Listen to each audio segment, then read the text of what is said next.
if I were to tell you that long before skyscrapers rose in Riyadh, long before oil reshaped the global political landscape, Arabia had already stood at history's crossroads. Long before glassed hours and motorways emerged, this land gave birth to a civilization that carved cities from rock. They forged bustling trade routes linking empires. Their monuments still whisper tales in the desert wind, yet many still imagine Arabia as a barren sea of sand, a blank canvas awaiting filling. They forged bustling trade routes linking empires, their ruins still whispering tales in the desert winds. Yet many still picture Arabia as a vast, empty desert, a blank canvas awaiting Islam's arrival. They failed to see this land, bearing millennia of human glory and struggle, pioneers taming the wilderness, merchants carrying spices, frankincense and ideas across continents. Kingdoms rose and fell long before oil transformed this land into a global powerhouse. This is the story of Saudi Arabia, not the version you often hear, but the truth etched in history. In ancient times, the Arabian Peninsula bore little resemblance to today. Vast expanses were not seas of sand or parched riverbeds, but grasslands nourished by rivers and lakes. The climate fostered a fauna beyond our modern imagination. Fossils reveal elephants once roamed here, alongside hippopotamuses. Lions and wild oxen also roamed here. This was not a barren desert but a teeming paradise. For early humans leaving Africa, this land offered water and sustenance. These resources guided their migratory paths. Archaeologists now believe the earliest human migration routes crossed Arabia around 120 years ago. This made the peninsula a pivotal crossroads in human history.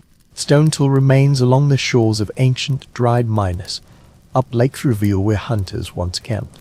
These discoveries are not isolated instances. Evidence stretches continuously from the Red Sea to the Nefertiti Desert. Arabia was never bypassed by human migration.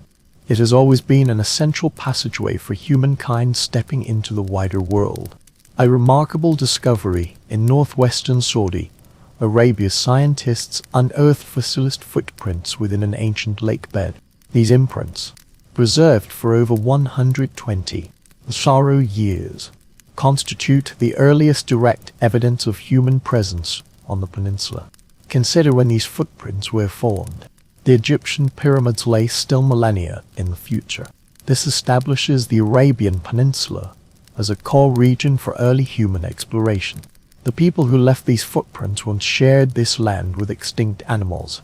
Picture a group discovering footprints of humans, camels, gazelles and elephants near a watering hole. Later, rock art on canyon walls depicted this lost world, scenes of herds grazing upon lush, verdant grasslands. For scientists, these images confirm the Arabian Peninsula was once far more bountiful and habitable than it appears today. Yet this oasis did not endure. Earth's climate shifts drastically reduced rainfall across the peninsula, causing lakes to dry, grasslands to wither, and deserts to advance.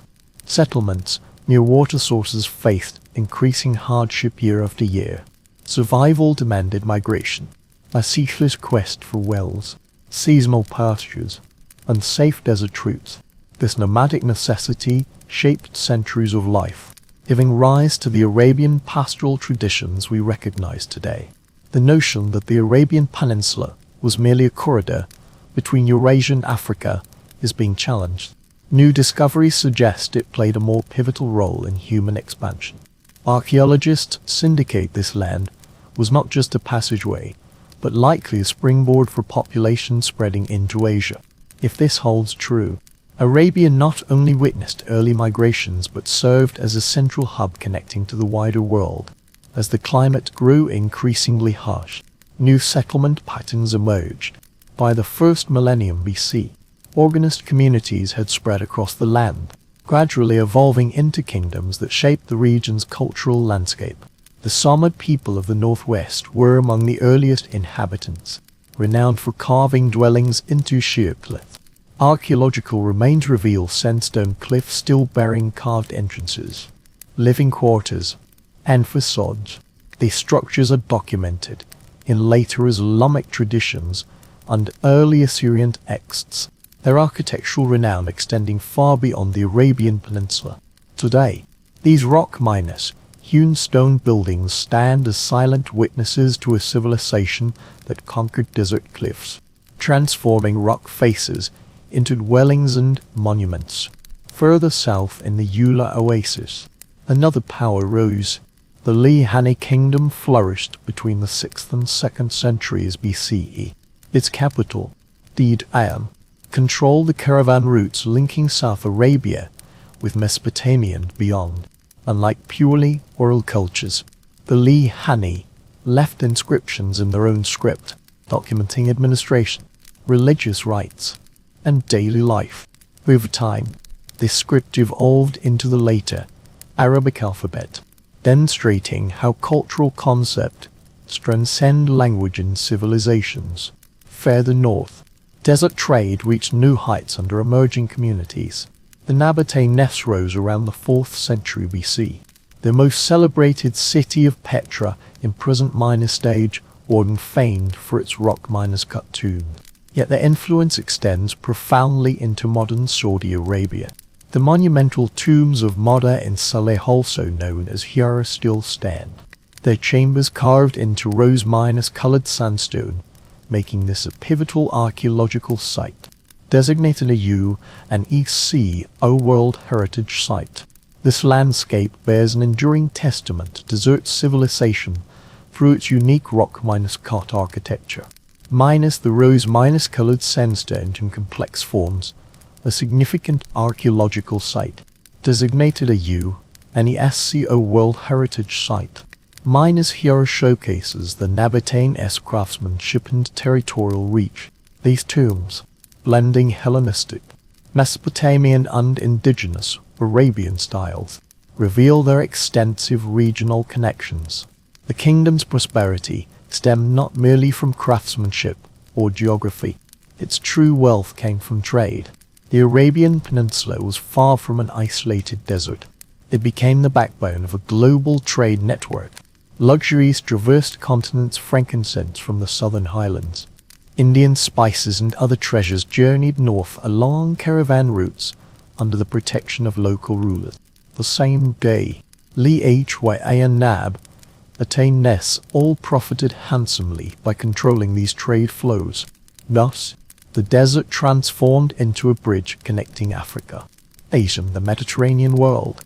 The Nabatean-esque success hinged on ingenious management of scarce water resources. They carved concealed systems, channels, and reservoirs, trapping every drop of rainwater within the rock. This sophisticated system enabled settlements like Petra and Al-Hijra to flourish in seemingly inhospitable terrain. Such settlements thrived in what appeared to be barren wasteland, demonstrating how ancient Arab societies developed technologies attuned to their environment. Another discovery was Greek inscriptions left by Nabatean merchants in Saudi Arabia, proving vibrant exchanges between Arab traders and the wider Hellenistic world. The peninsula once served as a vital node in the Mediterranean trade network. Deep within its deserts lay a resource so precious it transformed dusty trails into ancient trade arteries, frankincense and myrrh. These aromatic resins, harvested from southern trees by stripping the bark to collect viscous sap, were dried and scraped into precious lumps.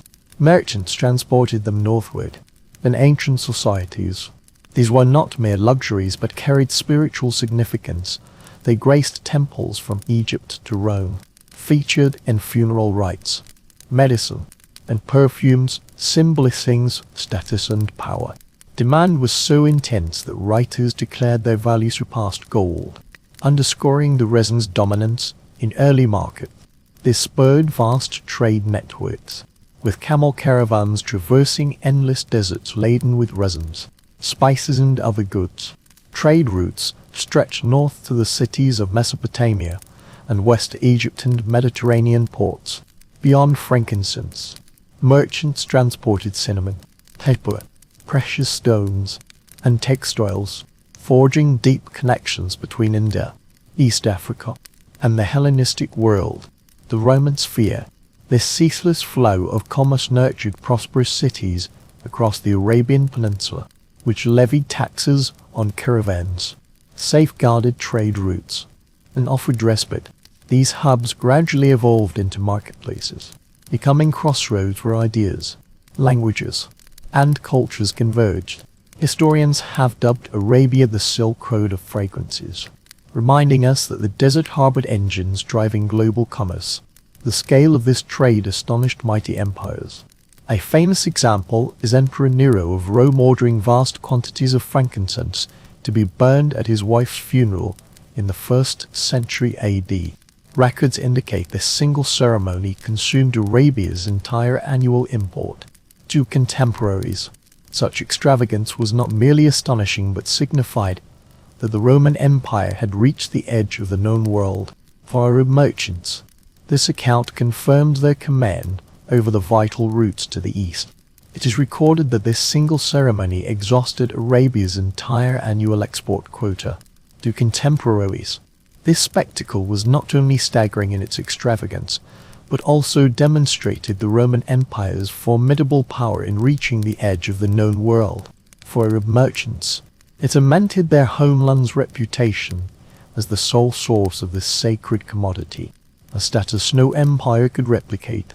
The southern regions of present-day Oman and Yemen flourished as production centers, their wealth-funding temples and structures rivaling the scale of Greco-Roman architecture.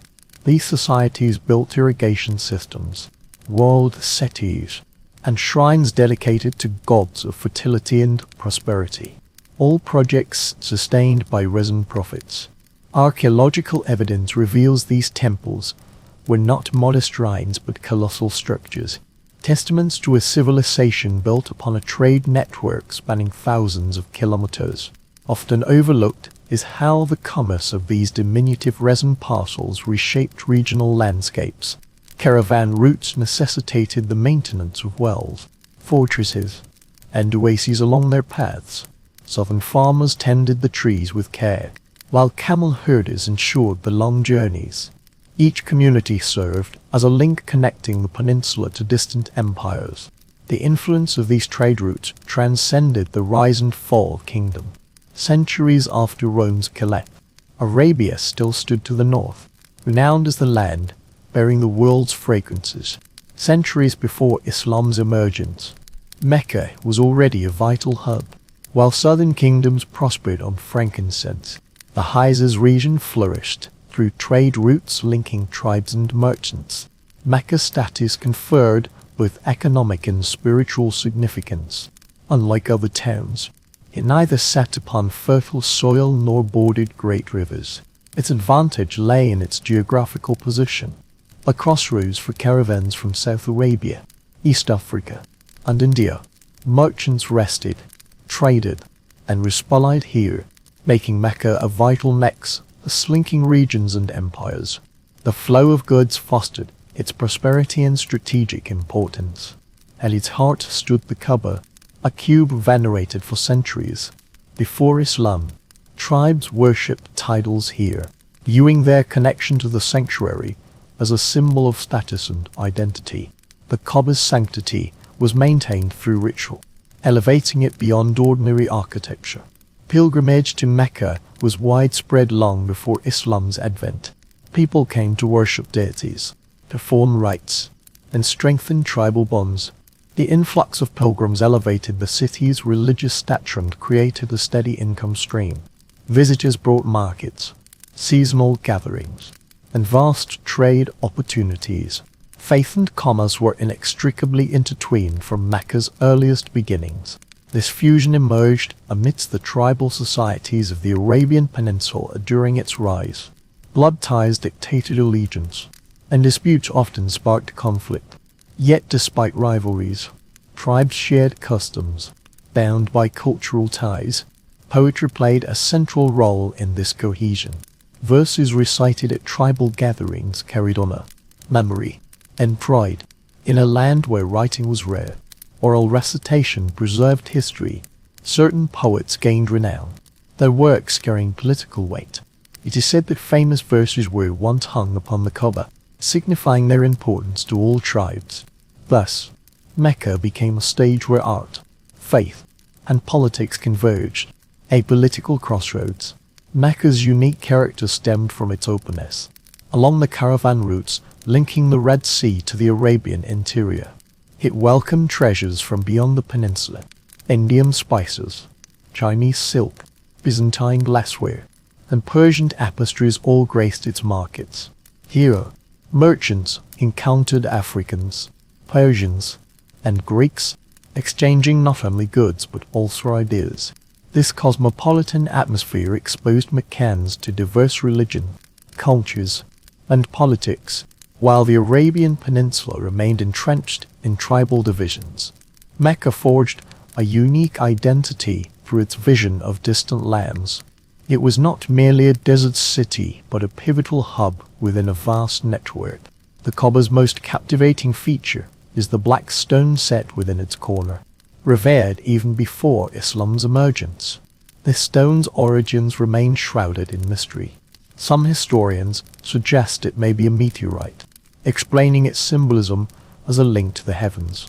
Whatever its nature, the black stone embodies the connection between earth and sky, mirroring Mecca's role in uniting diverse peoples, tribes, and traditions.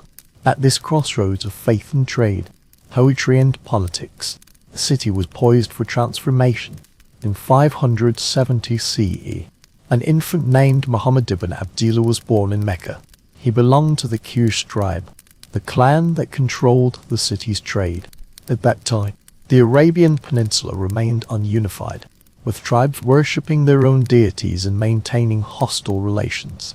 Though the Kaaba served as a shared religious center, daily life was permeated by tribal conflicts, shifting alliances, and codes of honor. Political fragmentation coexisted with religious pluralism, as Jewish communities, Christians, and indigenous pagan traditions persisted across the peninsula. This environment made Mecca a crucible where economic interests and spiritual rivalries converged. Orphaned in childhood, Muhammad was raised by relatives.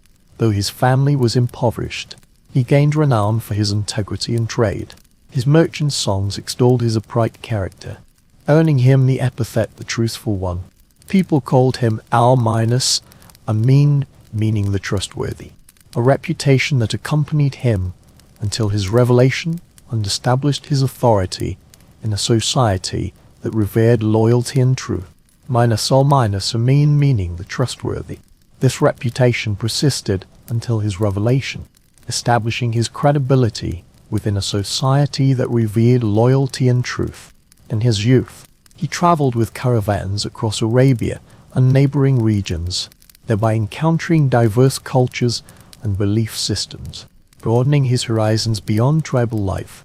At the age of 40, whilst meditating in a cave outside Mecca, Muhammad received his first revelation. Islamic tradition holds that these revelations were conveyed by the angel Gabriel, accumulating over years to form the Quran. Its core doctrine is both simple and revolutionary. There is but one God, and all people must submit to him. Parallel to this monotheistic belief was a teaching on justice, generosity towards the poor, equitable treatment of women, and integrity in business. In a society where wealth and lineage equated to power, these principles challenged both religious and social order. The Quraysh nobility perceived his words as a threat to the authority of Mecca's religious institution. If idol worship ended, the wealth generated by the pilgrimage would diminish their power. Thus, Muhammad and his early followers faced mounting hostility. They endured ridicule, social ostracism, and even physical attacks. Yet persecution did not halt his mission. Rather, it strengthened his community and embraced his teachings, shaking the foundations of the religious establishment. Should idol worship cease, the wealth generated by the pilgrimage would undermine their power base. Should idol worship cease, the power base derived from pilgrimage would be shaken. Muhammad and his early followers thus faced mounting hostility.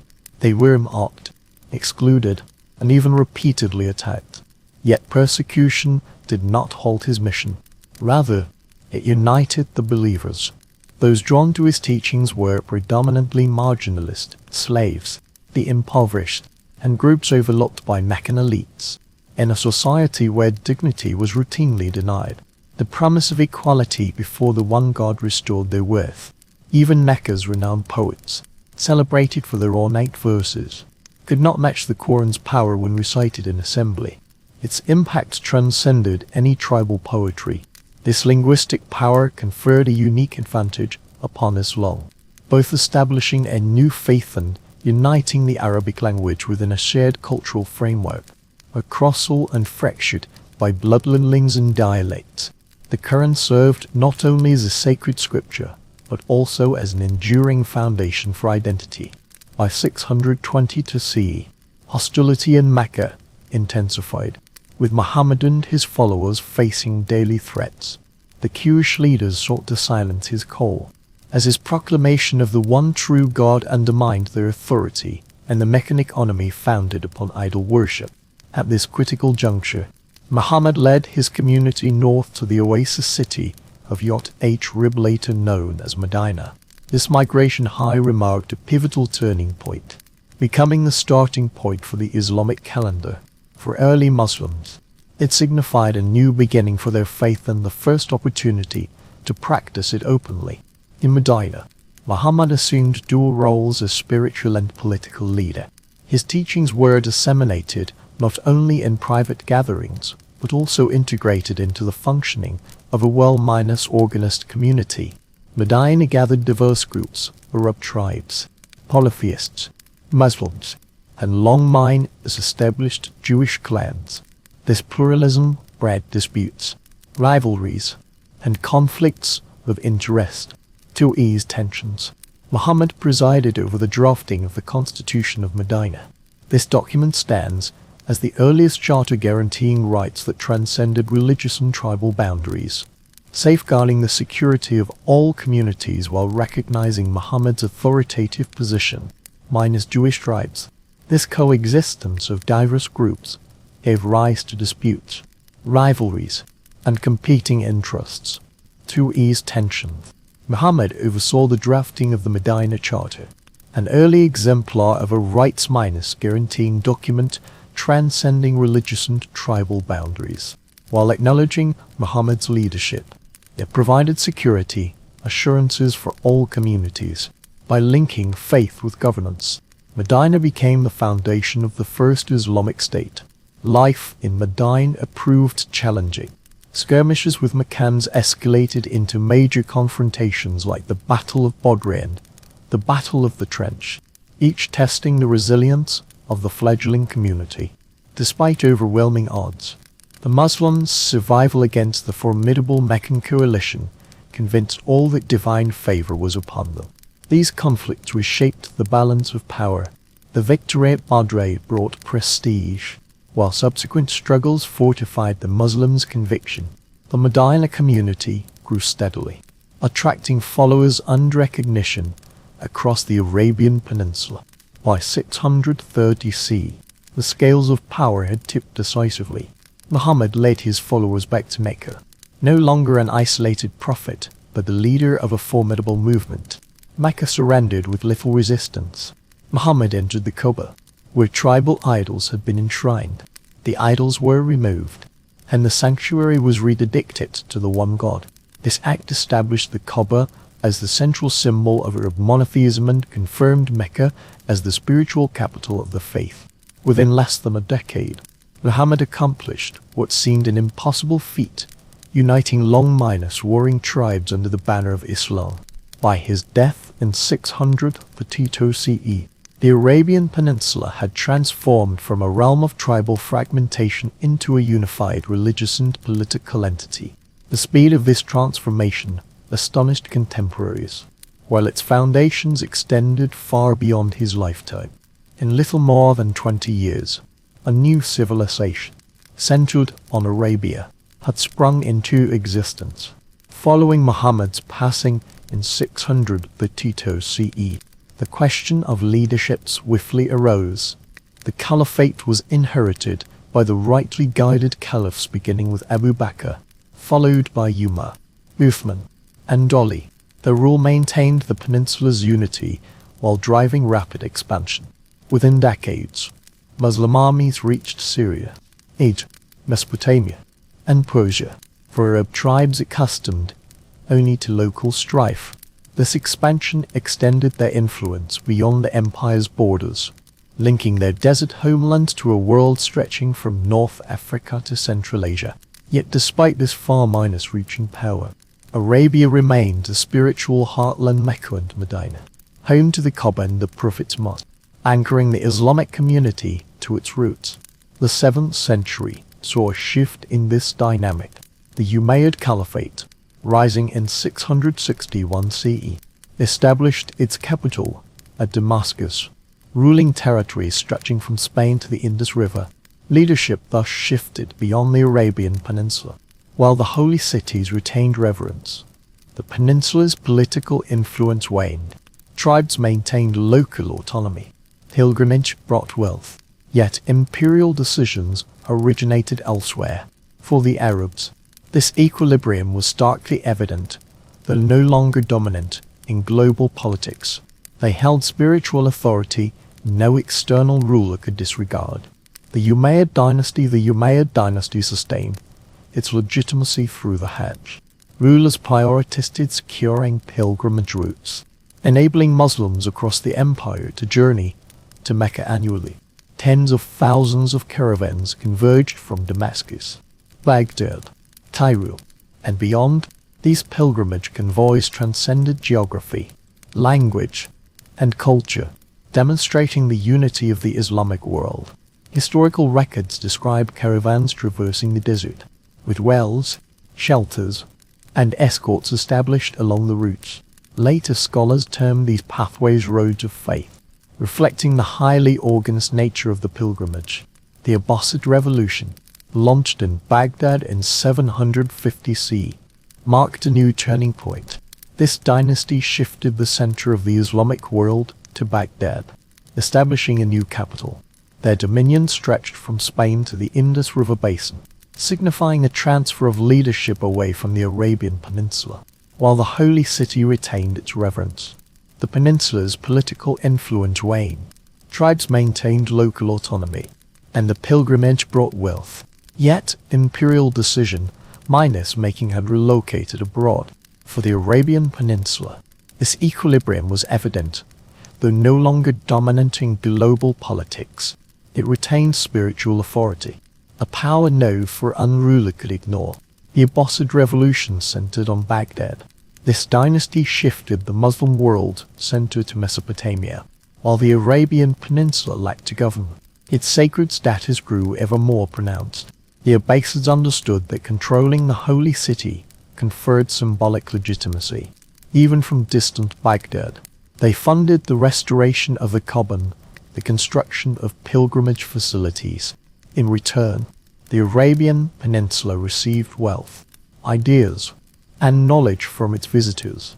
During the Abbasid era, Mecca evolved not only as a center for religious rituals but also as a hub for intellectual exchange. Pilgrims brought nautical charts from the Indian Ocean, Persian medical texts, and astronomical tables from Central Asia. In Mecca's markets, spice-scented brocades were sold alongside manuscripts and musical instruments. For distant monarchs, the pilgrimage served both as a religious obligation and a conduit for cultural exchange. The Arabian desert became a stage for shaping the science, medicine, and art of the entire Islamic world. Though this peninsula never ruled an empire, its influence as a confluence of faith and knowledge far exceeded its borders. By the early 16th century, the Arab political landscape underwent dramatic shifts. The Ottoman Empire extended its rule over Mecca and Medina, already deeply entrenched across the Middle East, North Africa, and Southeast Europe. The Ottomans understood both the sacred significance of these sites and their role in legitimating imperial expansion. By controlling Islam's holiest sites, the sultans reinforced their status as leaders of the Muslim world. In the name of the Caliphate, They proclaimed themselves guardians of the faith, entrusted with protecting shrines venerated by pilgrims for centuries. Recognizing that mere control was insufficient for sustainable rule, the Ottomans invested heavily in maintaining and enhancing the infrastructure for the Hajj pilgrimage. Restoration projects encompassed the Kaaba and the Prophet's Mosque in Medina. Over the years, sultans continually funded repairs to walls, domes, and courtyards, while improving roads and facilities along pilgrimage routes. These measures enabled Muslim pilgrims traveling from afar to complete their pilgrimage more safely and conveniently. Restoration work at the Prophet's Mosque in Medina. Successive sultans funded the restoration of walls, domes, and courtyards, while enhancing road infrastructure along pilgrimage routes, ensuring safer and more convenient journeys for Muslim pilgrims traveling from afar. For many pilgrims journeying thousands of kilometers, the Ottoman Empire's stability proved as precious as the sacred destination itself. Though integrated into the Ottoman system, these cities retained partial local autonomy. Local governance was often entrusted to the Sharifes of Mecca, descendants of the Prophet Muhammad, whose lineage conferred profound prestige due to their connection to the Holy City. Aware of their significance, Ottoman authorities adopted a balanced strategy, permitting them to manage local religious affairs, while establishing Ottoman rule through oversight and a military presence. This arrangement exemplified the dual nature of Ottoman governance, combining centralized authority with local legitimacy. The scale and organization of pilgrimage routes during the Ottoman era became defining features of the period. Caravans departed annually from major cities such as Damascus, Cairo, and later Istanbul, each comprising thousands of travelers and escorted by armed guards against raiders. To observers, these lengthy convoys traversing the desert demonstrated the cohesive power of faith, uniting people from the vast empire's provinces. Historical accounts describe these caravans as legendary, with tents, camels, and provisions stretching to the horizon's edge. The Ottoman Empire's resolve to defend the holy cities manifested in architectural endeavors such as the 18th century Ajad fortress in Mecca, whose mission to ward off external threats underscored the state's military guardianship of sacred sites as a national priority. Such initiatives reinforced the Ottomans' claims as guardians of Islam's holy sites. Beyond this protective role, the empire perpetuated the symbolic tradition known as the Surah-IHAC. Each year, a magnificent caravan departed for Istanbul, transporting golden tributes and provisions to Mecca and Medina. This ritual not only supplied essential resources to the holy cities, but also conveyed a powerful declaration the Sultan's generosity forged an indissoluble bond between the sacred sites and the entire Muslim world. Hajj thus transcended individual piety, becoming a living emblem of Islam's global solidarity. Inextricably linked to the Ottoman Caliphate, during the 17th and 18th centuries, a religious movement emerged in Central Arabia that reshaped the region's political landscape. At its heart stood Muhammad ibn Abdil Wahhab, a scholar born in Najd in 1703. He asserted that successive generations of Muslims had strayed from authentic Islamic doctrine, deeming centuries-old customs, such as seeking blessings through pilgrimage, venerating saints' tombs, or performing specific rituals, as erroneous innovations. He called for a return to the original teachings of Islam as practiced in the time of the Prophet Muhammad. This austere perspective centered on monotheism, viewing any deviation as dangerous heresy. Had Ibn Abd al-Wahhab's doctrines remained confined to scholarly debate, his ideas might have remained marginal. What truly endowed his ideas with formidable vitality was his alliance with Muhammad ibn Saud, ruler of the small town of Diriyah. In 1744, the two men forged a pact. Ibn Abd al-Wahhab's religious authority would be matched by Ibn Saud's political power. Together they established a paradigm of reform and authority, inextricably linking spiritual purity with national development. This alliance laid the foundations for the first Saudi state. From Diriyah, this nascent power expanded rapidly over the following decades. Tribes across Najd and Hijaz submitted in succession. Ibn Abi al-Wahhab's religious authority was matched by Ibn Saud's political power. Together they established a model linking reform with authority, binding spiritual purity to national development. This alliance laid the foundations for the first Saudi state.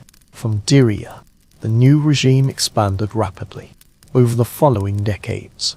Tribes across Najd and beyond joined the movement through persuasion or force.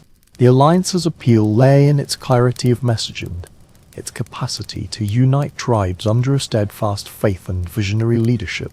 By the early 19th century, Wahhabi-Saudi forces controlled most of Central Arabia.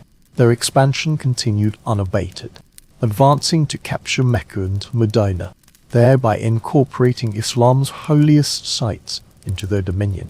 Control of the holy sites extended far beyond territorial expansion. By ruling Mecca and Medina, the Al Saud family claimed stewardship over Islam's holiest sites, projecting influence across the Muslim world. Yet their religious edicts diverged sharply from contemporary Islamic traditions. Pilgrims under their jurisdiction were forbidden from using tobacco and musical instruments, elements that had been integral to religious gatherings. Such measures shocked visitors accustomed to old customs, revealing how Wahhabi strict monotheism profoundly shaped public life in the Saudi region. This rapid rise deeply unsettled the Ottoman Empire, which saw itself as the legitimate guardian of the holy cities. Unwilling to accept the loss of Mecca and Medina, the Ottomans turned to their powerful governor in Egypt, Muhammad Ali Pasha. In 1811, a campaign to destroy the Saudi Wahhabi forces commenced. The Egyptian army, equipped with modern weaponry, systematically advanced deep into the heart of the peninsula. After years of fierce fighting, they finally captured Diriyah. Muhammad Ali Pasha, governor of Egypt. In 1811, Egyptian forces, armed with modern weaponry and organized into disciplined units, advanced deep into the heart of the Arabian Peninsula to launch a campaign against the Saudi-Wahhabi forces. After years of warfare, they captured Diriyah in 1818, besieging, conquering, and razing the ancient city to the ground. The first Saudi kingdom fell, its leaders either executed or exiled. Yet the narrative did not conclude with destruction. Though Diriyah lie in ruins, the ideals of Ibn Abi al-Wahhab and Ibn Saud persisted among the tribes of Najd. Loyalty to the Saudi-Wahhabi alliance remained steadfast. Though suppressed, its ideology would eventually resurface, laying the foundations for the future Saudi regime.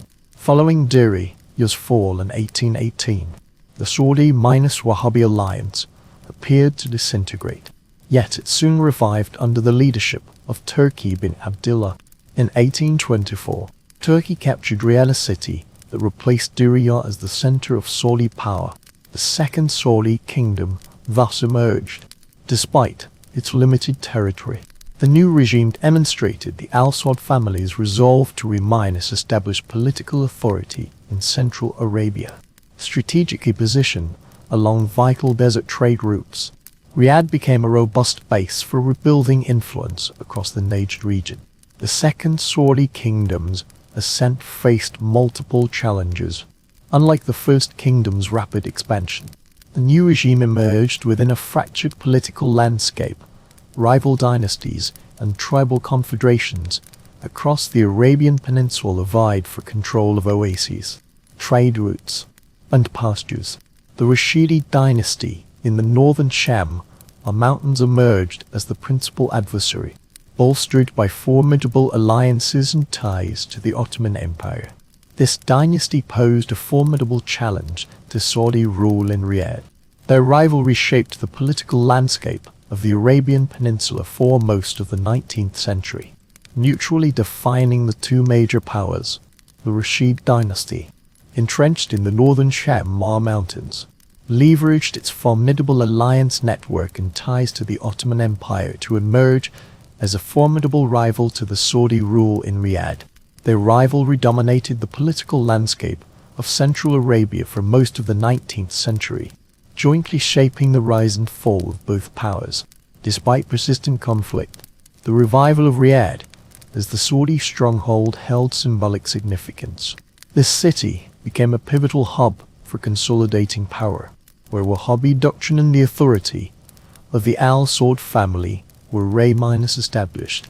Though less influential than the original regime, the Second Saudi Kingdom revived Wahhabism across vast swaths of Central Arabia. It perpetuated the religious-political alliance forged in the 18th century, ensuring the movement's survival even after military defeats. However, internal strife repeatedly weakened the state. Leadership of the Al Saud family was frequently accompanied by inheritance disputes among cousins and brothers, sometimes erupting into open conflict. These divisions undermined cohesion and diverted attention from external threats. As power shifted, the resulting instability allowed hostile forces like the Al-Rashid to expand. In many respects, familial fragmentation proved a greater impediment to the Second Saudi state establishing lasting rule than external enemies. By the late 19th century, the Rashid clan had become the dominant force in Central Arabia. Based in Hayland, bolstered by Ottoman support, the Rashides expanded southward to suppress the Saudi revival. Their military might subjugated the fragmented Saudi factions. The Battle of Nuay, AD in 1891, proved decisive. The Rashides' victory utterly destroyed the Second Saudi state, forcing the Saudi family into exile. Though diminished in scale and short-lived, this kingdom held critical significance. It demonstrated that the Saudi-Wahhabi alliance could endure through collapse and renewal within new circumstances. During exile, the Al Saud family steadfastly preserved their traditions. Their retreat to Kuwait was not an end, but a pause. Within a decade, the exiled youth Abdulaziz ibn Saud orchestrated the family's grand project of restoration. The crushing defeat of 1891 would ultimately give birth to the modern kingdom of Saudi Arabia. In the early hours of January 1902, a small force of just over 60 men advanced stealthily towards Riyadh. Their leader was a 20-6-year-old exile who had endured years of waiting in Kuwait, vowing to restore his family's lost glory. His name was Abdulaziz bin Saud. The Al Saud family had once ruled Central Arabia, but were forced into exile after their defeat by the Al-Rashidi clan in the late 19th century. Abdulaziz resolved to reverse this fate. The daring raid that followed would profoundly alter the peninsula's destiny. The plan was simple, yet perilous. Abdulaziz would lead his men in a night raid, infiltrating Riyadh in disguise. Success hinged on swiftly subduing the Al-Rashidi guards without raising the alarm. Accounts describe fierce, yet brief fighting within the city. Despite overwhelming odds, Abdulaziz's forces ultimately prevailed. By dawn, the flag of the Al Saud family flew once more over Riyadh. For the Al-Rashidi clan, it was a devastating defeat. For Abdulaziz, merely the opening chapter of his 50-year reign over the Arabian Peninsula. Having secured Riyadh, Abdulaziz prudently consolidated his foundation, eschewing hasty territorial expansion in favor of forging alliances through marriage and shared faith within the Najd heartland. His rule blended military prowess with political endurance, striking a balance between loyalty and strength. Where rivals relied on tribal raiding and shifting alliances, Abdulaziz forged a more enduring foundation by linking politics with religious endeavor. This endeavor was the Ikhwana movement of Bedouin tribesmen who adhered to strict Islamic doctrine and became Abdulaziz's loyal guardians.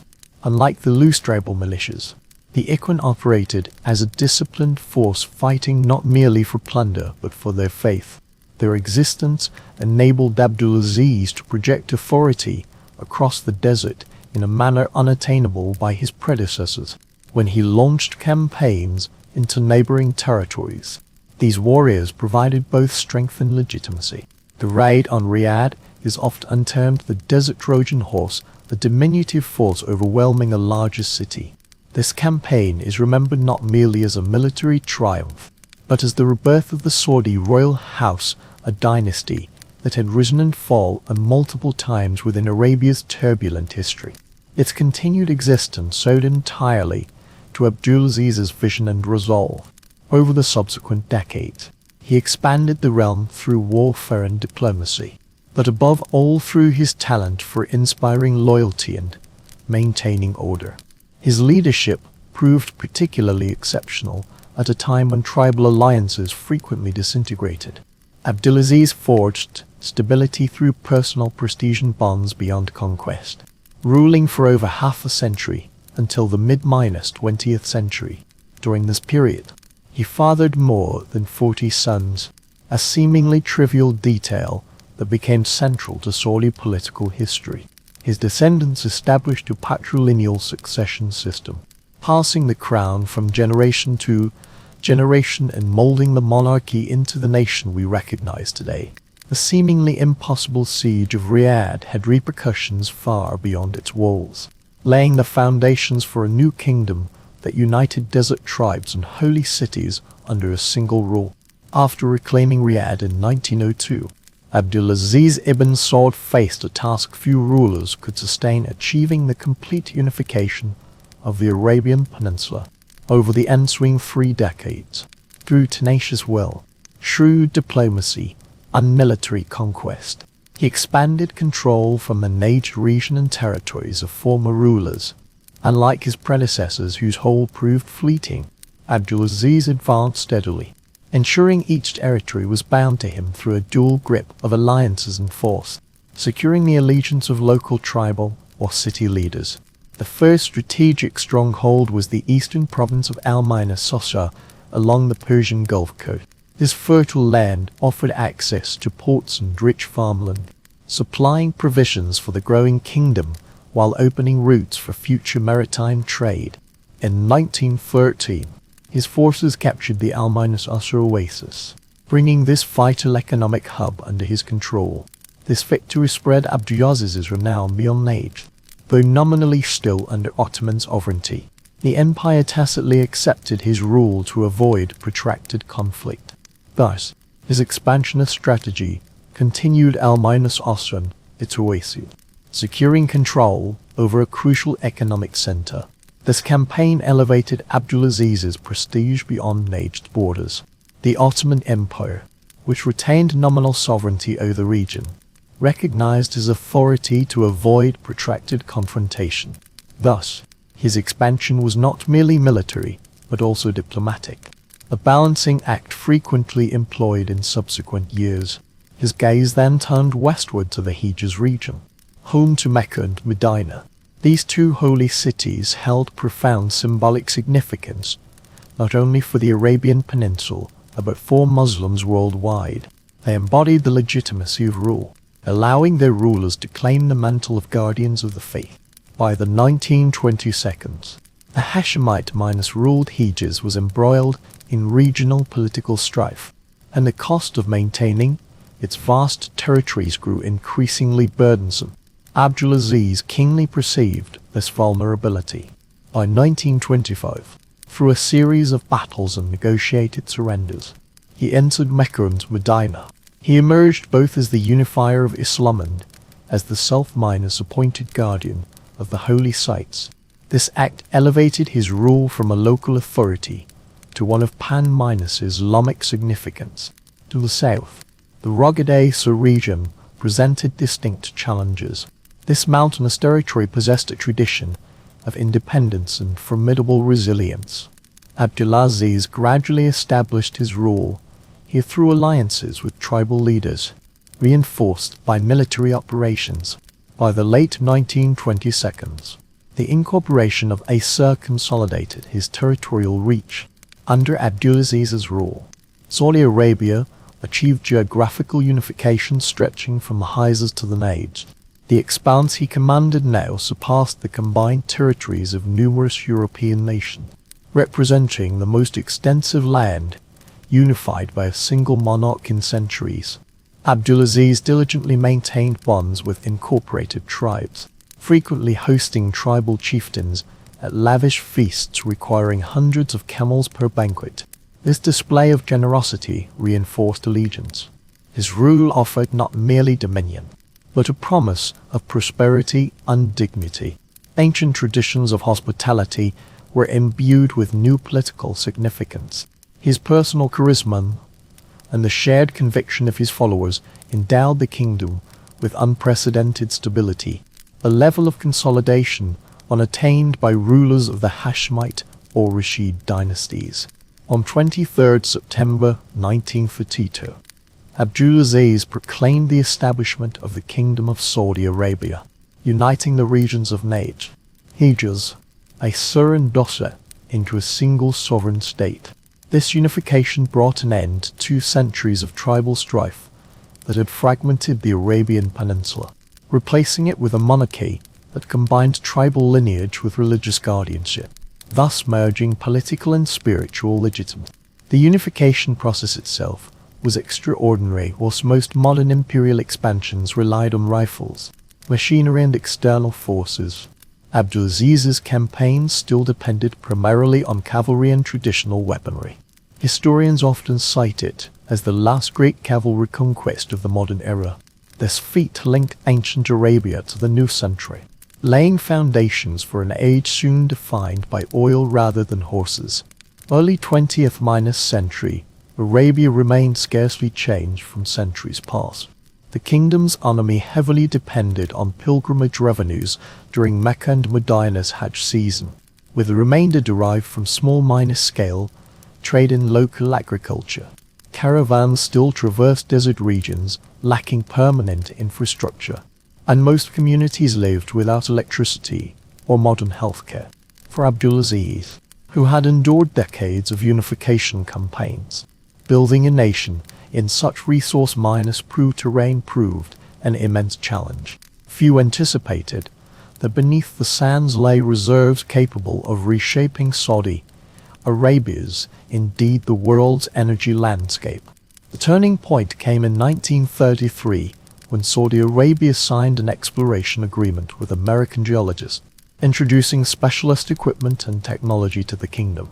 Initial wells proved disappointing for years. Dry wells, or trace amounts of crude oil, fueled set distance about the desert's worth. That changed in 1938 when, in the Dammam region, American geologists signed an agreement granting exploration rights and introducing specialist equipment and technology to the kingdom. The first few years of drilling yielded little. Dry wells or trace amounts of crude oil led many to believe the desert held little value. It was not until 1938 that persistence at Dam and Well No. 7 finally yielded results. Dubbed the Well of Prosperity, this discovery launched Saudi Arabia's commercial oil production. This breakthrough transformed the kingdom's image from a remote desert realm into an emerging energy powerhouse with vast reserves, a fact soon confirmed in neighboring areas. The Arab-American Oil Company AMCO, tasked with exploration, rapidly expanded.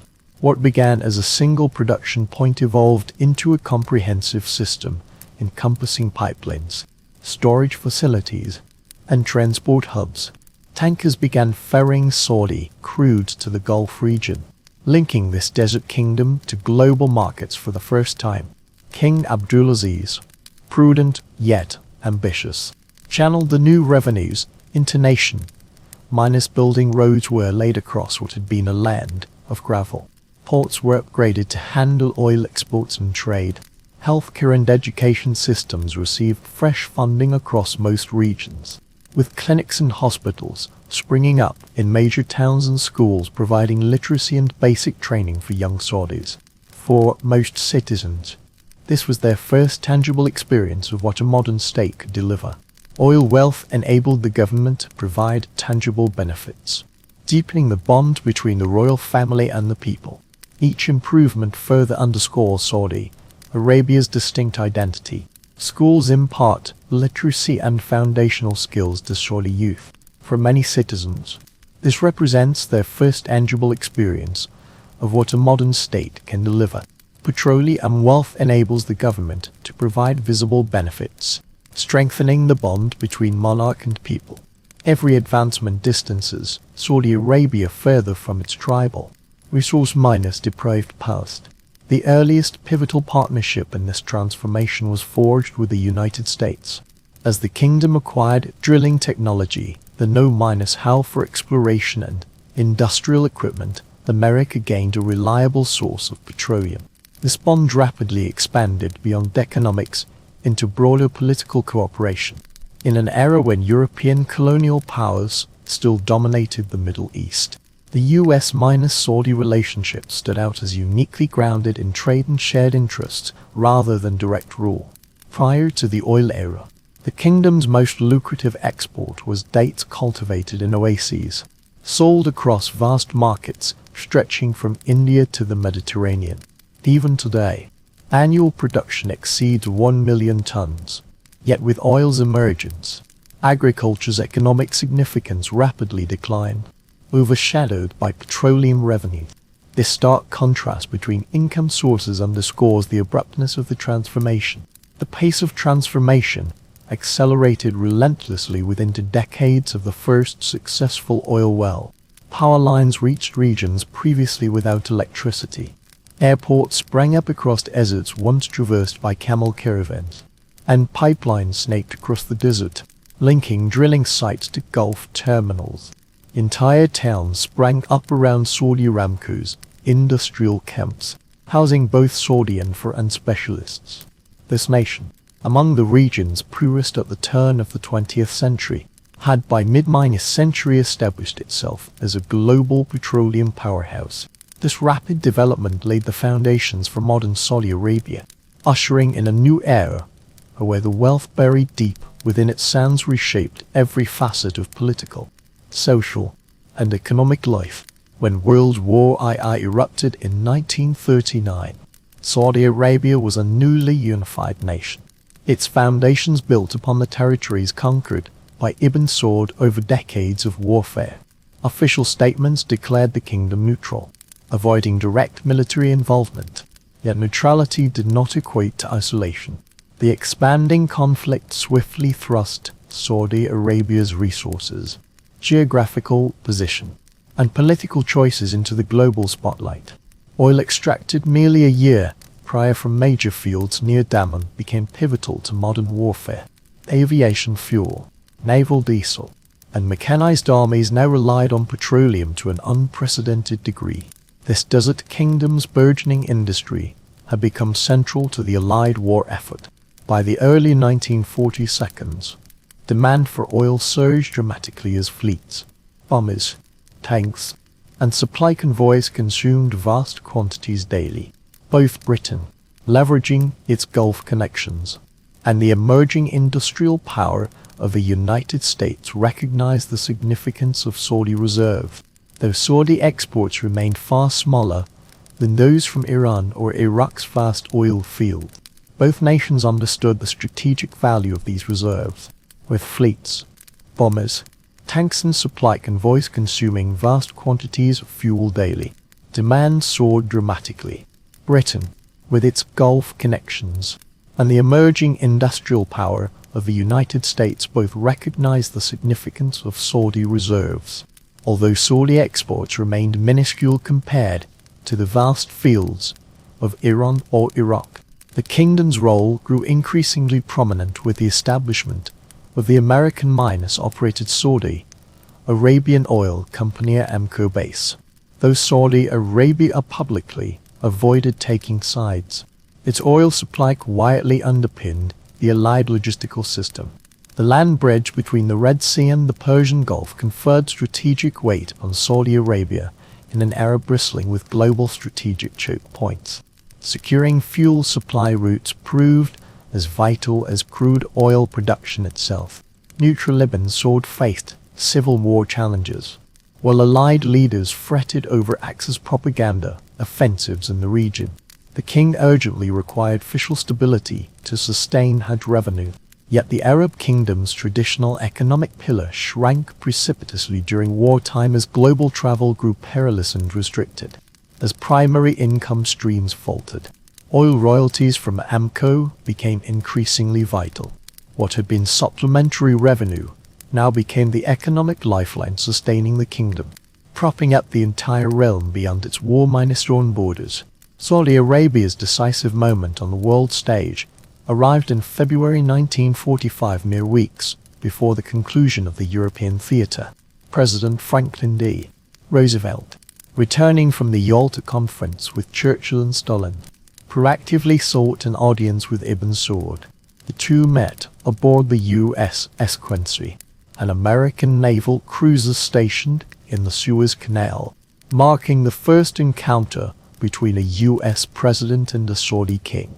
This meeting transcended mere formality, establishing the core pact of modern Saudi-American relations.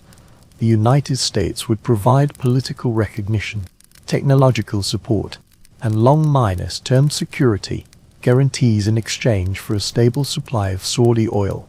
Long-term security assurances. Known for his caution, Ibn Saud declined to travel by air, opting instead for sea transport. He steadfastly refused to fly. Roosevelt, by contrast, arrived aboard a modern warship, underscoring the gulf between the rising global superpower and the fledgling desert kingdom. Though brief, the talks were conducted with mutual respect, setting the tone for decades to come. Soon after, U.S. military advisors began reining Saudi forces, while Aramco extended its exploration deep into the desert heartland. That handshake aboard the USS Quincy laid the cornerstone for a partnership enduring over 80 years. Wartime collaboration forged a strategic alliance, binding to disparate nations through shared imperatives of energy security and political stability. What began as an opportunity born of global turmoil continues to shape the world's oil markets, alliances, and the trajectory of conflicts. By the 1952, Saudi Arabia was no longer the forgotten desert kingdom of yesteryear. Oil production far exceeded what had been imagined 2 decades prior, with export revenues flowing steadily into the treasury. This nation, once sustained by pilgrimage trade, now sat upon vast reserves, capitalizing on the post-war surge in Western demand for oil and the ensuing prosperity.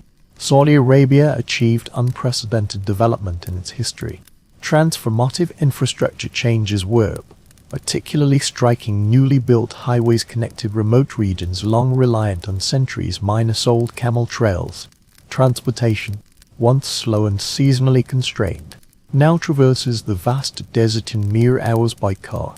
Ports expanded to handle increased cargo, while modern airports sprang up in Jeddah, Dammam, and later Riyadh.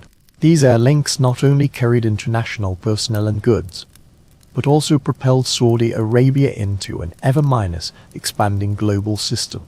Building modern facilities was not a luxury, but an urgent necessity for a nation exporting millions of barrels of oil weekly. Healthcare and education also advanced significantly during this period. Western-trained physicians replaced traditional medical system. Clinics extended to small towns, while public health campaigns eradicated endemic diseases afflicting desert communities. Countless Saudi children received formal education for the first time, taught by instructors from within the kingdom and across the Arab world.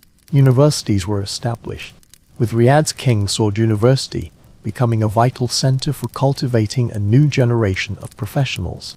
Politically, oil wealth expanded the monarchy's reach. The Saudi king, who ascended the throne in 1953, used revenues to establish new ministries, extending government services into areas previously governed by tribal autonomy. His successor, King Faisal, who ruled during the 1962, steered the kingdom towards a more proactive diplomatic path. Faisal was committed to advancing modernization and enhancing Saudi Arabia's voice in regional and global politics. Petroleum revenues enabled the kingdom to pursue development without incurring heavy external debt, securing an independence lacking in many nations. Saudi Aramco remained a central institution throughout this period, though still jointly operated with American firms. It became the pillar of Saudi Arabia's economy and society. The company not only constructed drilling platforms but also built entire communities nearby, complete with schools, clinics, and housing. Over time, the Saudi government gradually increased its involvement in Aramco, laying the groundwork for full national control in the decades ahead. By the 1970s, Saudi Arabia had transformed from a minor producer into a major global exporter, commanding significant attention within the newly formed Organization of the Petroleum Exporting Countries (OPEC). Through OPEC, Riyadh gained collective voice in decision-making, influencing global markets. These resources, once buried beneath the desert sands, now formed the very core of the international balance of power. Equally transformative were the changes in people's lives. In the early 1960s, most still lived as seasonal nomads. A decade later, these communities had largely settled in emerging towns. Electricity, paved roads, and employment opportunities created by oil wealth liberating them from traditional ways of life. The most striking testament to this modernist vision lies in transportation. Within less than 2 decades, the nation's vehicle count surged from fewer than 1,000 to a modern fleet, flowing ceaselessly along multi-lane motorways. This transformation unfolded so rapidly that an entire generation witnessed their lived experience reshaped within living memory. In October 1973, the Yom Kippur War erupted as Egypt and Syria joined forces against Israel. The chain reaction triggered by this conflict reverberated far beyond regional borders. The modernized traffic flowing along multi-lane motorways. This transformation was so swift that an entire generation's way of life was fundamentally reshaped within living memory. In October 1973, Egypt and Syria launched an offensive against Israel, triggering the Yom Kippur War. The conflict's repercussions extended far beyond the Middle East, as Saudi Arabia and other Arab oil-producing nations responded with decisive measures. The United States and several European nations swiftly backed Israel with military aid, prompting OPEC member states to impose an oil embargo on these countries. For Saudi Arabia, this move carried profound significance. Oil ceased to be merely the fuel driving economic growth. It became an unprecedented political instrument capable of exerting invisible pressure on the world stage. The effect was immediate within mere months. Oil prices quadrupled, soaring from approximately $3 per barrel to nearly $12 for import-dependent nations. This was far from a minor inconvenience. It constituted an economic shock that sent shockwaves through global markets. Industries reliant on cheap fuel faced unprecedented costs. Inflation accelerated, compelling governments worldwide to scramble for policy adjustments. For ordinary citizens in the United States and Western Europe, the crisis manifested most visibly at petrol stations. Queues stretched for miles. Supplies ran dry. Motorists endured hours of waiting, and rationing began in some regions. Several American cities appeared unusually quiet due to car-free Sundays. What was once perceived as an inexhaustible supply of cheap energy now revealed its fragile nature. For Saudi Arabia, the embargo not only disrupted its economy, but also demonstrated for the first time that a single policy adjustment could alter the global balance of power. Unlike traditional military alliances, this embargo reshaped the world order through political means.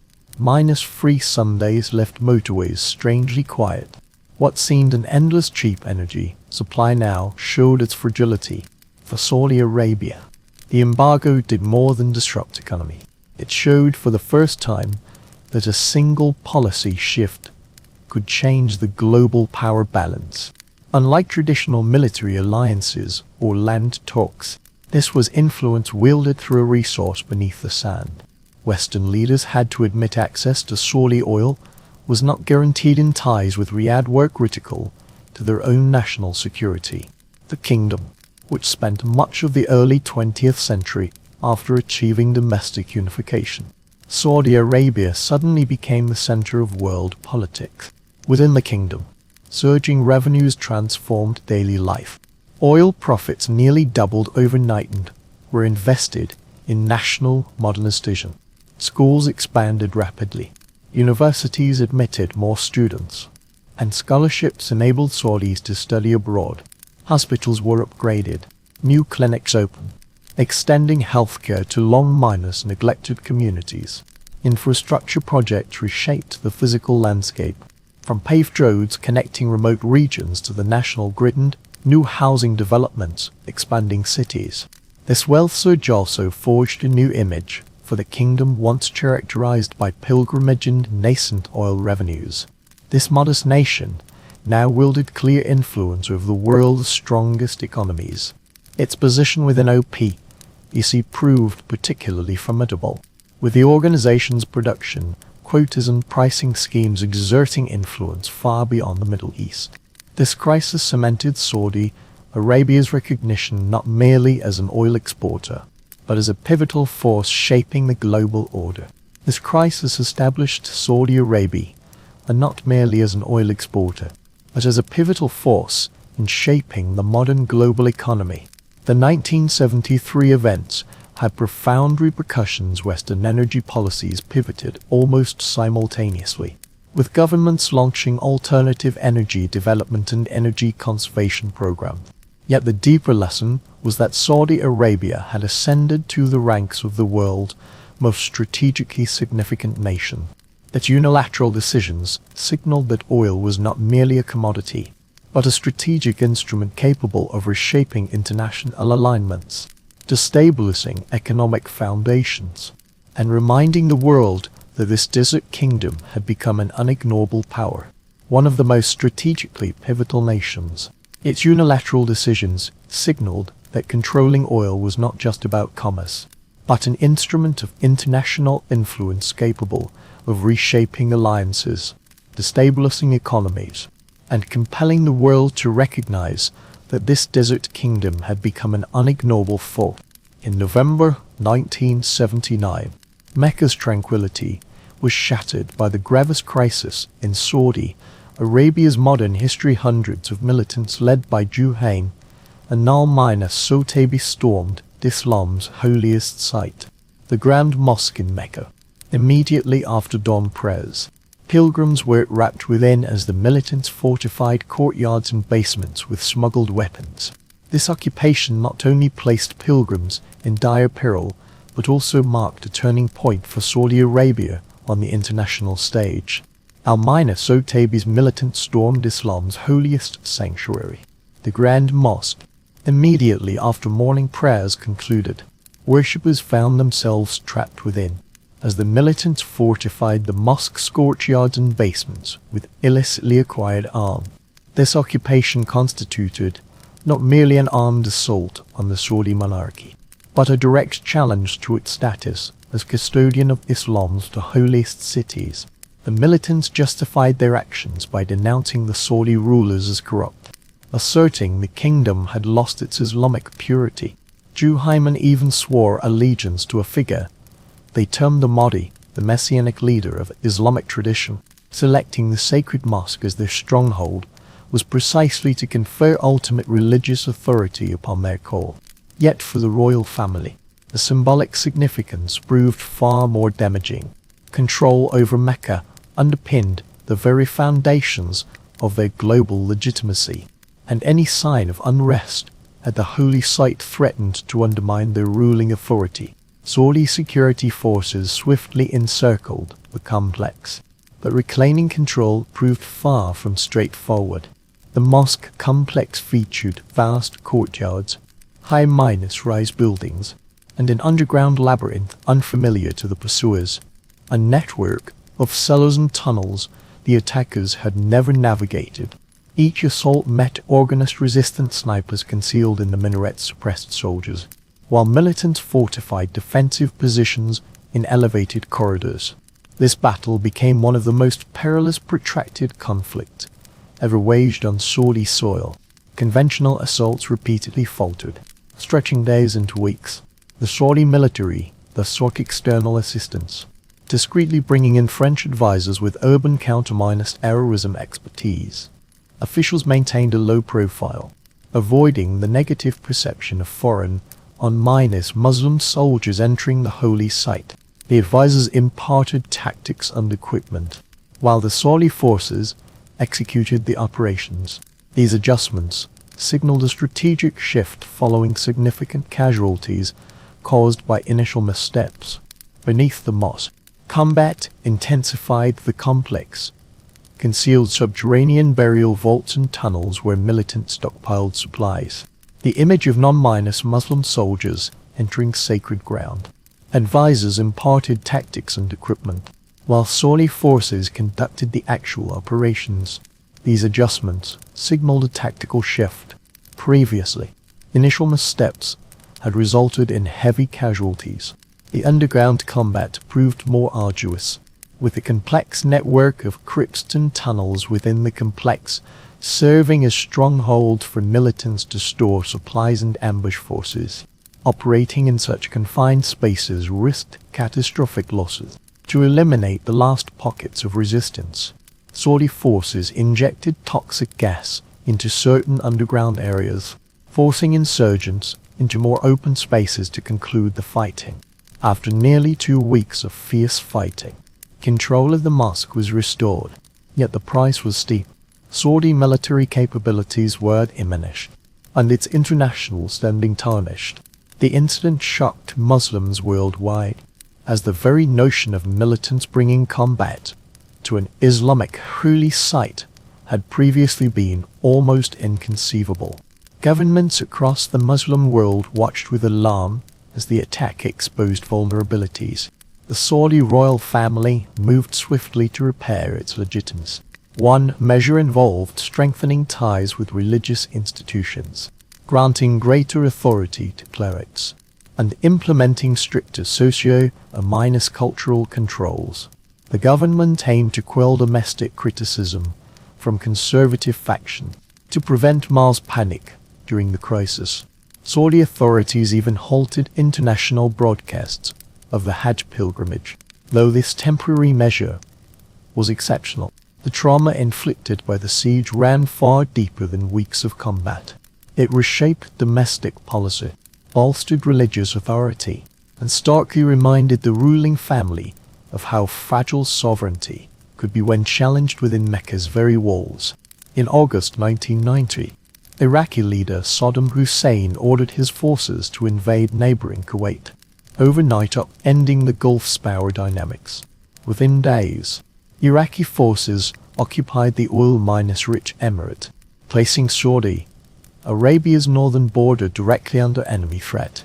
For King Fahd, the danger was stark. An Iraqi advance southwards would not only seize Saudi oil fields, but strike at the strategic heart of the global petroleum industry. The kingdom's very survival hung in the balance. Faced with this catastrophe, King Fahd made a decisive choice that would define Saudi Arabia's international relations for decades. He invited US and allied forces to station troops on Saudi soil. This was no minor matter. By late 1990, tens of thousands of American troops, alongside British, French and other allied forces, had deployed across the Saudi desert. The trajectory of international relations. He invited US and allied forces to station troops within Saudi Arabia. This move carried profound significance. By late 1990, tens of thousands of US troops alongside British, French, and other allied forces had jointly deployed across the Saudi desert. This constituted the largest US military deployment in Saudi history, transforming Saudi territory into the forward base for the largest multinational coalitions since the Second World War. In the winter of 1991, as Operation Desert Storm commenced to liberate Kuwait, Saudi Arabia became the staging ground for massive military mobilization.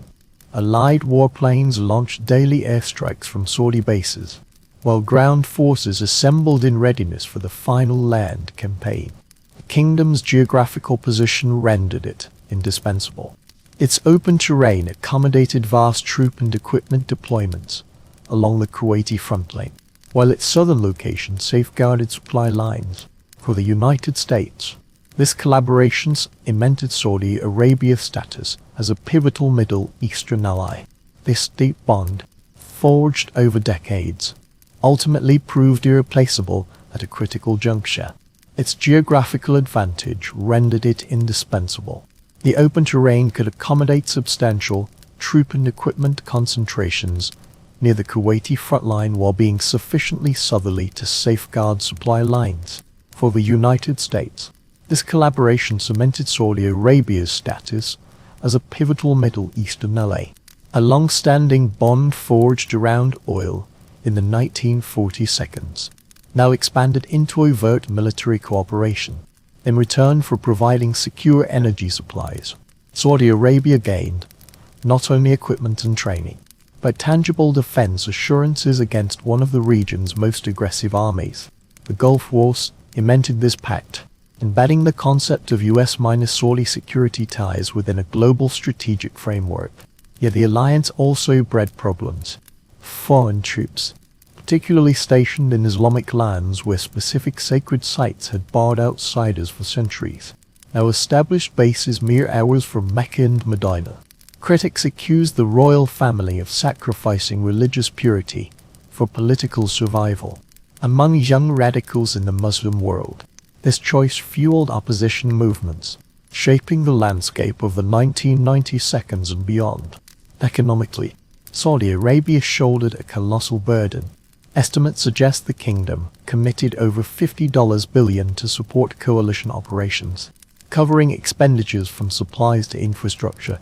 This expenditure both demonstrated Saudi wealth and reflected its vital interest in ensuring Saddam Hussein's defeat. This financial commitment demonstrates that Gulf defense concerns not only American interests but also Saudi Arabia's fundamental imperative. The deeper lesson of the Gulf War lies in the Saudi royal family's willingness to sacrifice religious purity to preserve its political survival. Among young radicals in the Muslim world, this choice fueled opposition movements, shaping the landscape of the 1990s and beyond.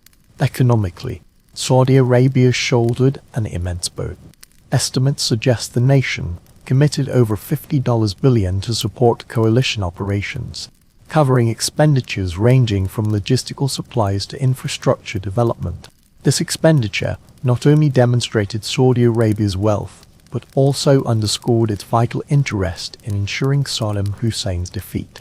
This financial commitment proves that Gulf defense is not merely a matter of American interest, but a fundamental Saudi imperative. This expenditure demonstrates that Gulf defense concerns extend beyond American interests to constitute a fundamental pillar of Saudi policy. The Gulf War's deeper revelation lies in Saudi Arabia's transformation from mere oil supplier to pivotal strategic hub, capable of directing military operations in one of the world's most contentious regions. This desert kingdom, once seemingly detached from international affairs, now stands at the crossroads of energy security and geopolitical maneuvering. The ripple effects of its decisions extend far beyond its borders, demanding global attention. Following the 11 September 2001 attacks, Saudi Arabia swiftly emerged as a pivotal member of the global counter-terrorism coalition, one of the most contentious regions. This desert kingdom, once seemingly distant from global affairs, now stands at the crossroads of energy security and political maneuvering. The repercussions of its decisions extend far beyond its borders, commanding universal attention. The 11 September 2001 attacks plunged Saudi Arabia into sudden crisis. 15 of the 19 hijackers were Saudi nationals. This fact instantly focused the world's gaze upon a kingdom previously scarcely noted by Western media beyond its oil reserves. Overnight, Saudi Arabia faced severe scrutiny how Islamic radicalism had proliferated, and the role its religious, social, and educational systems played in fostering extremism. For the United States, which maintained long-standing stable relations with Riyadh, this shock tested an alliance spanning decades. Criticism centered on Saudi institutions exporting religious ideology globally, where strict teachings and scriptures often wielded greater influence than political rhetoric. Domestically, the kingdom swiftly felt the consequences of violent extremism within its borders. Despite years of stringent security, armed groups began targeting Saudi territory. After the 2003 U.S. invasion of Iraq heightened regional tension. That same year, a series of bombings struck Riyadh. The Saudi government responded with a sweeping crackdown, pursuing militant networks, arresting suspects nationwide, and expanding its complex counter-terrorism apparatus. This initiative aimed not only to protect its own citizens but also to demonstrate to international partners its resolve to combat organizations sharing the same roots as those responsible for the attacks on New York and Washington. Simultaneously, Saudi leadership recognized that confronting militants required a more comprehensive strategy. The monarchy sought not only to safeguard its citizens but also to demonstrate to international partners its resolve to combat terrorism, the very same terrorists responsible for the attacks on New York and Washington. Concurrently, Saudi leaders recognized that countering extremism required approaches extending beyond military means. In the early 21st century, a series of reforms aimed at transforming Saudi Arabia's national image were initiated, enhancing its standing both domestically and internationally. Though limited in scope, the municipal elections held profound significance compared to previous years. Women, long deprived of political and public participation rights, gradually gained expanded entitlements, from educational access to entry into local councils. These cautious measures, each step marking a breach of rigid constraints, sought to demonstrate the kingdom's willingness to adapt to change. Education became the primary battleground for reform. For decades, Saudi schools emphasized narrow religious curricula, leaving graduates lacking the skills required for a modern economy and reinforcing worldviews critics deemed linked to extremism. The government launched multiple initiatives to broaden subject offerings, introducing science and foreign language training, while revising textbooks perceived as fostering hostility. Concurrently, numerous programs sent young Saudis abroad to expose them to new perspectives and skills, experiences intended to later benefit their homeland. Among the most ambitious was the King Abdulaziz Scholarship Program, which by the mid-2000s had dispatched hundreds of thousands of Saudi students abroad, many for their first university education in the United States, Canada, Britain, or Europe. Despite facing sharp criticism after 9/11 thefts, Saudi Arabia did not distance itself from its closest ally but instead became a core force in America's war on terror. Minus by the 2002s, hundreds of thousands of Saudi students have been sent abroad for advanced studies, many attending universities in the US, Canada, the UK, or Europe for the first time. Despite facing sharp criticism after 9/11 thefts, Saudi Arabia did not distance itself from its closest ally, instead becoming a core participant in the US-led war on terror. Saudi intelligence agencies share regional network intelligence, collaborating to thwart attacks both domestically and abroad. This rarely publicized cooperation underscores America's reliance on Saudi Arabia extending far beyond oil partnership, founded on equality, that has enabled Riyadh to play a pivotal role in the counter-terrorism campaign. Saudi security agencies provide intelligence sharing, regional network data, and collaborate through multiple channels to prevent attacks both domestically and abroad. This often low-key and seldom publicized cooperation underscores that America's need for Saudi Arabia extends beyond oil. being founded upon shared security interests. For Riyadh, this represents a vital link securing political backing and stability within a conflict-ridden region. For Washington, it signifies integrating one of the Middle East's most influential nations into its post-9/11 strategic vision. In 2016, Crown Prince Mohammed bin Salman launched the Vision 2030 initiative, charting a course for Saudi Arabia's economic transition away from oil dominance. Throughout the 20th century, petroleum revenues shaped virtually every facet of Saudi life. Yet this dependency harbored risks. Plummeting oil prices could trigger sudden fiscal crises, while concerns over long-term global demand decline proved increasingly worrisome. The plan thus sets targets for diversifying revenue stream, developing industries beyond energy, and reshaping society to support a modern workforce. Among its most ambitious projects is the proposed super city NEOM along the Red Sea coast. Its uniqueness lies not only in its scale, spanning an area 33 times larger than New York City, but in its underlying futuristic vision.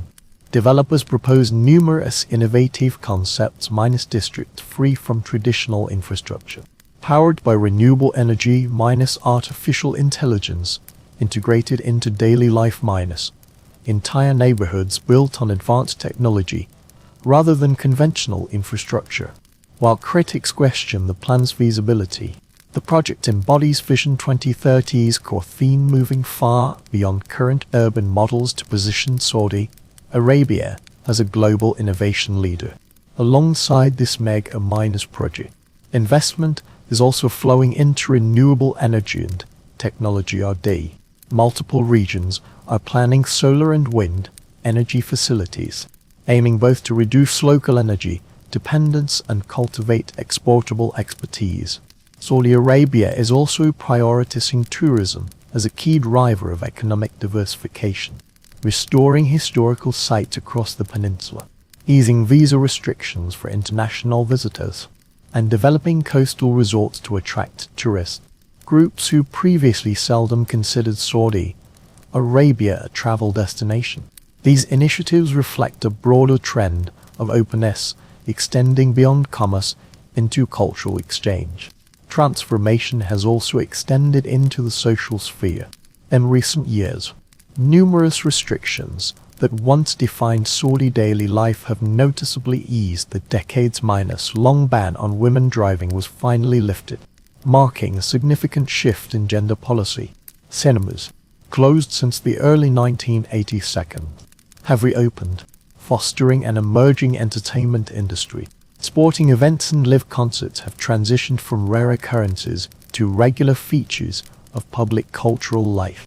These reforms are directly linked to the Vision 2030 initiative, which aims to create an economic environment where sectors beyond oil exports, such as tourism, technology, and services, can be sustained by a young and dynamic population.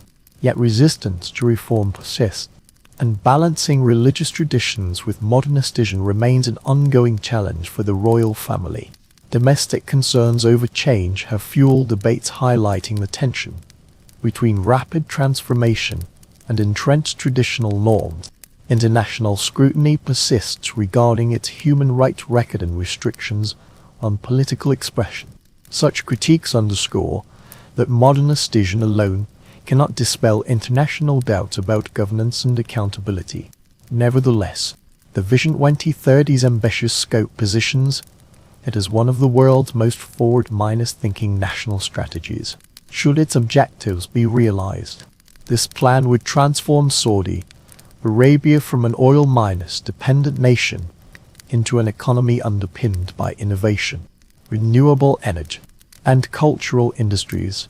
The moniker Oil Kingdom may then give way to a novel concept nation, leveraging its historical wealth to shape the post-oil era's future landscape, establishing a developmental paradigm for decades to come. Saudi Arabia's narrative transcends mere national ascent. It demonstrates how even the harshest landscapes harbor histories profound enough to endure beyond territorial shift. Should this journey through time and space captivate you, please like, share, and subscribe. We shall continue to recount unprecedented, epic historical tales